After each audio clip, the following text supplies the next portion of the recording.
When I think of my own leadership, relationships have always been an essential element for me, and I instinctively understood that from the beginning.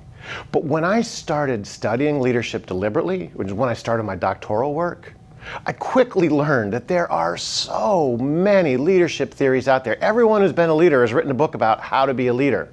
So you kind of have to pick and choose. And one theory that really resonated most for me is transformational leadership, because it's about the relationship between leaders and the followers. It's about the mission that drives a leader. But what it isn't about, isn't about consequences or rewards for everything that you do. And so let's talk a little bit about what I mean by that. I've found when trying to help people understand the premise of transformational leadership, by comparing it to transactional approaches to leadership, it becomes a little clearer.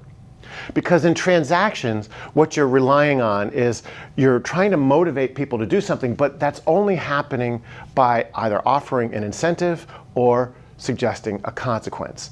Now, people may change their behavior in the short term, but it isn't sustainable and it doesn't go deep.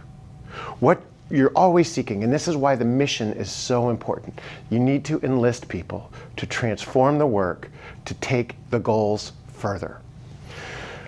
One author who I really appreciate and I think does a fantastic job outlining this, and in fact this was before I even began studying leadership deliberately, I read Daniel Pink's book Drive, and what he focuses on in that book is this idea that if-then or contingency rewards for any type of work, they don't create sustained change.